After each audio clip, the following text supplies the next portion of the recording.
Hello, everybody. Welcome to another daily dose of gaming news and all that good stuff. And as always, I also publish on Rumble and on Patreon for extra support. Any kind of updates and the such usually go about on Twitter X. And yesterday we did start a new gaming series, which is Callisto Protocol. And again, I already wrap up Midnight Suns. I will leave it for the week here on the active gameplay series. Then I will need to change it to the completed gameplay series here. Still working on getting around, having some time to record a little bit more demos from my wish list or games that are on my wish list. And for now, the publishing of the gameplay series for the moment is going to be Mondays, Wednesdays, and Fridays for the foreseeable future, basically. But yeah, other than that, I don't think I have anything else to tell about any kind of channel updates. I think that's it. So let's go to the news. We got, I think this is basically official confirmation regarding the 50 NVIDIA GeForce 50 series in terms of embargoes and reviews. We should expect the reviews, especially on the 5090 and 5090D, so the Dragon or whatever they are calling there, the Founders Edition and AIB cards reviews. Again, interesting that they are doing the reviews, embargoes lifting all at the same time. I think on the 40 series they did like 1 day difference between AIBs and the Founders Edition, but it's interesting that 6 days before the launch of the 50 series, the high end, which is the 5090, 5080, there's going to be supposedly the launch in terms of sales at the same day, which is the 30th. So we are not that far away from it, which is good. And on the same date that is going to launch the RTX launch dates on the 30th, we will get also the lift on the embargo in terms of the 5080 reviews. Given that it is the same with this model, which is the Founders Edition AIB card reviews, it's interesting. I'm not sure that the 5080 is going to be, in terms of the lineup, the most interesting card here. One of the reasons I think is going to be the price. We'll be seeing that the MSRP is $1,000, but then again, until the high-end SKU, which is the 5090, we got around $1,000 in terms of a price range that any kind of 5080, especially ARB, can place their own GPUs there. So we've already covered this. We've been seeing some postings already for pre-orders of 5080. There's some prices ranging from like the 1,000 euro until around about 1,700 euros. Which is a huge gap in terms of pricing, and I think this is going to hurt a lot the 5080 series, the 5080 by itself. I think from the launch, in terms of specs, raw specs, I think the most interesting one might be the 5070 Ti. I think they will try to. Um, I don't know how much they're going to be forced to stick around with a $750 to $800 on the lower end models there. But we will see some models over $1,000 for sure of the 5070 Ti, which is not good. And I think those models will not sell that well because after that you can basically upgrade to the 5080, even though in terms of raw specs it's not a huge leap. But yeah, other than that, I think we really need to wait for these reviews to come up. Again, don't pre-order anything. Don't sell your current GPU to try and get the money to buy a 50 series until at least we get a more comprehensive reviews coming out, so you can have a better sense of how this 50 series performs in terms of uplifting from the 40 series and again from the already products that are there for sale, mainly because of price to performance situation here. But yeah, hopefully they are a good uplift in terms of performance, especially in the ray tracing. Again, I will not enter too much on the MFG with the multi-frame generation and all that jazz. There's already a lot of channels discussing that. My opinion is I can see good case scenarios, for example, for upscaling technology by itself. If the older GPUs can get that technology to work on those older GPUs, it's helped to prolong the life of the GPU to a certain extent. But again, the fake frame rate stuff again, I don't see huge. Um, Again, I don't see huge value on that in terms of that technology. It doesn't reflect that much in terms of performance, and it might it visually looks good, but it usually feels a little bit laggy in the overall sense of things on the system, especially if your baseline FPS is below 60 frames per second. You will notice a lot of lagging while you play, and I don't think this is the best approach for in terms of technology. I think if they can improve more the upscaling itself, I think they will yield better results there. But yeah, that's my overall thoughts on this one. In terms of AMD, we don't have basically a lot to go about. I think to a certain extent, a lot of excuses continue to be made. On the title of this article, AMD delaying RDNA 4 release was calculated move as Team Red looks eager to overshadow NVIDIA's RTX 50 series showcase. Again, we don't have a proper date for this event for the RDNA 4, which I think will include a deep dive on FSR 4. It's a shame. Again, I think they got scared when they saw what Nvidia was prepping in terms of their own presentation on CES, especially on the MFG technology. I don't know why. Again, I don't think that usually that's a huge point of contention for sales of the GPUs themselves.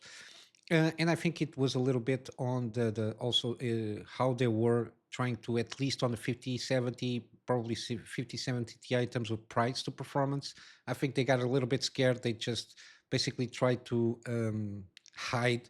But I think they could have done a better job, even the intention was what it was.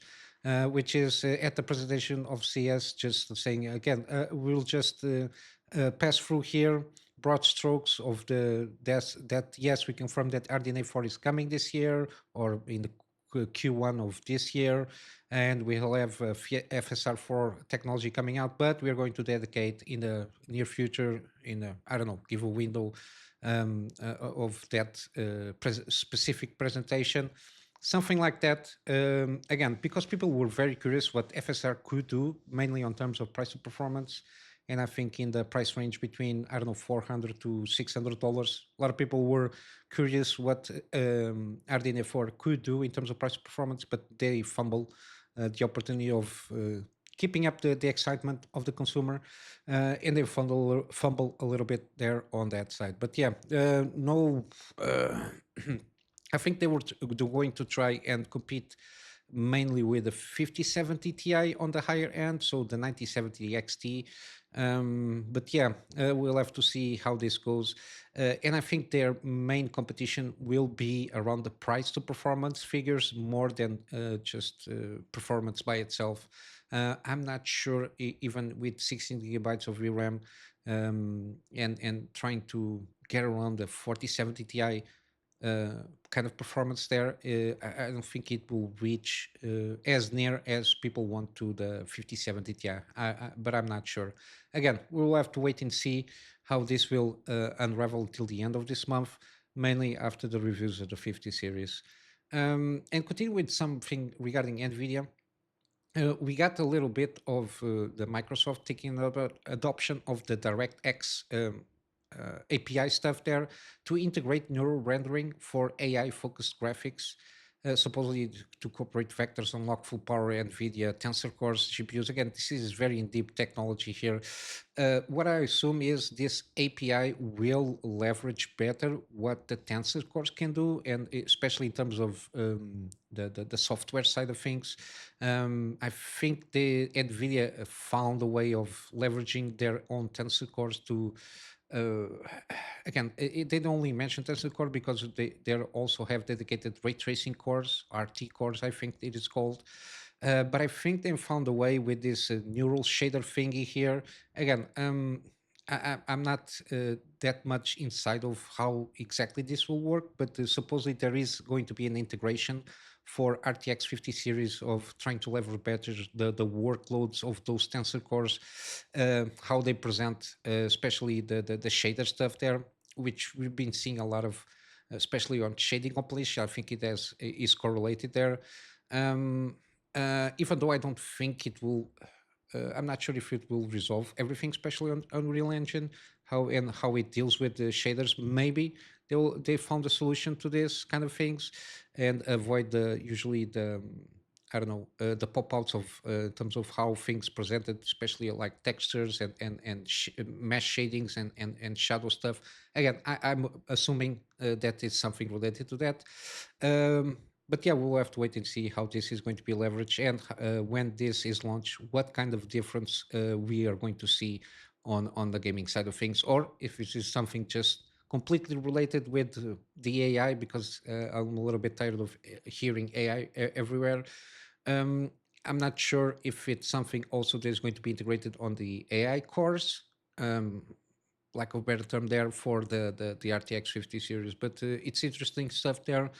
But I don't understand very well because again, I'm not an engineer. But it seems that they found a way to go about and leverage a little bit of performance on their own cores, and they will need to integrate this with the API of DirectX for games, which is interesting. And then continuing with NVIDIA, it seems that they are not that good in terms of this kind of reporting, that these Blackwell AI servers are not working that well. Mainly, they have problems with overheating and glitching issues.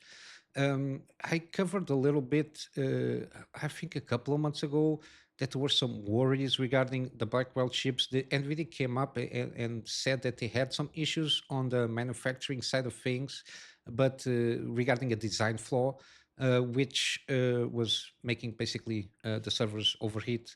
And with that, for sure, there are always going to be some throttling issues. But supposedly they already fixed that, supposedly, but it seems that it's not fixed overall. Maybe this is something that it's basically affecting the first batch of stuff that still have these issues. Um, but yeah, it's a little bit strange. I think it has to do a little also with the packaging, how the packaging of the chips works, um, which is they say here, while still unaware of the exact problem, which again it seems that it was a design flaw that was not solved. It was claimed previously that the issue lies with TSMC's advanced packaging technology, the CoWoS. I covered a little bit what this means, but I completely forgot now, which refers to chip connection issue we mentioned above. So that's the design flaw there. Um, NVIDIA said it previously said they had changed the Blackwell GPU mask made at TSMC, but this hasn't resolved the issue. So I think they in their own part they think they resolved the problem, but in terms of how the chip is manufactured and packaged, the problems still persist in a certain way. So it's leaving people not ordering huge amounts of Blackwell as they wanted to go. And I think a lot of these customers like Microsoft, Amazon, Google, and Meta, they have cut down those orders, and they are still using the previous generation, and to a certain extent they are going for the competition from AMD and the such, and to a certain extent Intel for, I think it's the Gaudi system, whatever it is for this thing. But yeah, it seems that not everything is bright and shiny on NVIDIA part, and I'm not sure how this might trickle down. I don't think it will trickle down on the consumer GPUs, but you never know. That's why you always wait for the reviews to see if there any kind of issue that they are not telling us, and that yeah. Uh, it's not working that well. I don't think Jensen shiny new jacket will obfuscate this kind of issues. But yeah, we'll have to wait and see if there is any kind of progress of this is bad reporting, or if it's something that it might be a little bit more serious than it is. But yeah, with the hardware and the stuff, this is what I got for today. Just a quick roundup here. I watched yesterday the Blood of the Dawnwalker stream. It was on Twitch. Twitch again, it's a little bit finicky the quality of the stream, but then again, we only saw the trailer. There was the trailer and some music there. Very very good music. Very in line with medieval music, similar to The Witcher 3, which is very interesting.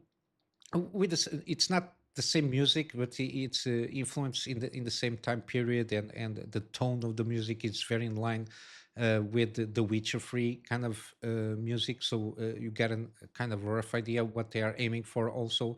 And we got a lot of interviews, like uh, to one-to-one talks for trying to explain the approach they wanted to do with the game, the philosophy of the game, some details of how they're going to about the story, the characters, the game systems, uh, basically, so people have an idea.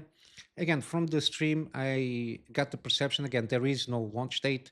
I will assume. I think they announced on summer of this year to do a gameplay trailer per se, because the trailer that we got was a CGI one, even though it's on Real Engine.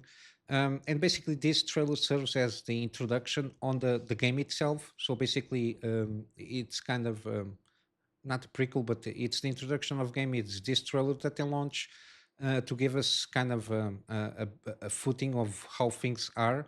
And the game itself takes place 2 years after the trailer itself. So we got an interval of 2 years after the what happened on this introductory trailer on the game itself. But yeah, one of the things that caught my eye is the how time is managed here. Basically, it's a resource to a certain extent. It seems that time advances as you go along doing stuff in the world, in the sense that you progress a quest, time will pass. So I will have to assume that depending on the quest, certain time will pass, and we're going to have a day-night cycle, which will influence how basically you play, which is interesting. And they went about this with this philosophy so they can uh, I think augment the replayability of the game, because they say that it's impossible to complete all stories and arcs before the 30-day night cycle for each playthrough, so they can increase the playability, replayability of the game, so people can have different experience. So to try to explore certain actions that you made in the first playthrough, you might want on the second playthrough try to experiment with different things. I think that's the main philosophy of the time passage in this game, and the fact that also on during the day you can only use certain abilities because it's daytime. On the nighttime, you can use, I don't know, supernatural abilities like the vampire stuff there. But yeah, how they went about it, the presentation seems pretty good. Again, this is the Rebel Wolf Studios, which has the game director, if not mistaken, from The Witcher 3, quest designers that directors of quest design or something like that, also from Witcher 3 and Cyberpunk. Again, I think the creative brains, the bulk of the creative brains that were on CDPR that launched Witcher 3 and to a certain extent also Cyberpunk, they left the studio. They founded this own studio, the Rebel Wolves, which is very interesting how the studio itself is named. And yeah, they wanted to do their own thing without any kind of strangleholds. They referenced that they throw up a little bit of jabs here and there on the philosophy of the corporate structure of CDPR as it is at this moment. They were subtle, but if you pay attention, you will notice what the jabs that are thrown to CDP are. But yeah, I'm liking where this is heading.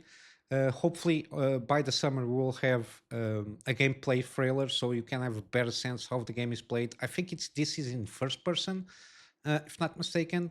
I'm not sure you have an option to for third person view, but yeah, action RPG with that the day and night cycle, and you have basically 30 days and 30 nights to complete the game, or else you fail on the game itself. That's the perception that I have. I'm not sure how. I think this has to do with you overthrowing the vampire there. If you cannot complete that in 30 days or 30 nights, you will have to make basically forced to make a decision and trying to deal with the consequences of the decisions that you made throughout your gameplay through, which is very interesting by itself. But yeah, this is the news for today. I'm just going to wrap up with some gaming deals. We got on Steam Dredge. This is the digital deluxe edition, 40% off. We got also the Plague Tales games are still on sale. I bought this one on the winter sale, the Plague Tale Innocence, 80% off. I will. It's one of the games that I'm still tweaking around with recording this game, mainly because of the software. And I don't know if there is kind of a bug here. I'm trying to get around and do. I think that it's something we do with the software or hardware, the software that I'm using. Yeah, a lot of stuttering on the recording itself. Sometimes I can play the game properly, but the recording completely is screwed up. I'm trying to solve this and start playing this game again. A lot of stuff here. 80% off, and then the sequel, the Plague Tale Requiem, is on sale now. Ah, okay. So by itself, it's on sale now, 60% off. Or if you want to buy the bundle of the two games, it's 65% off. Ghostwire Tokyo is on sale now, also 80% off on the base game. The deluxe edition is 67% off. Seems pretty good. It's one of very interesting games. But yeah, it's here for sale. We got also Dumbkeeper. I played around a little bit, and yeah, I do recommend this game. It's this kind of gem that if you have some time to kill, like half an hour or something like that, you can do a run here and there, and I think it's well worth it. And it's 50% off on the base game, and it's got my recommendation here. Got also Wall World, another one that has a stamp of approval. Already finished this game with the DLC. Um, where is this? Oh, and also the Deep Threat. It's recommended here to free to play. 50% off on the DLC, and the Wall World base game is 70% off. Again, this is a pretty good game. I really did enjoy it. I did the DLC also. It's kind of a mix between the mining stuff there, the tower defense gameplay situation, and boss battles and all that jazz. Very, very, very interesting. On GG, we got Alien Isolation, the collection, 75% off.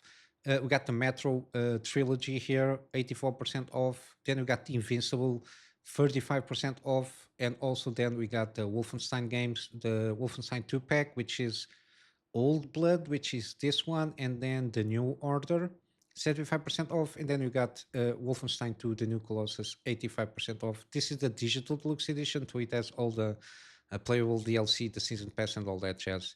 But yeah, for today, this is it, guys. I will just wrap up here with a plug on my Patreon for extra support. The extra support is in line for me to try to get around and get a better storage solution, so I can have backups of my of the stuff that I do for my clients, and of course some extra storage for the videos that I do for the channel. But yeah, with all that said, I hope you have a wonderful day, and I'll see you in the next one. So till then, Kunamy Master out.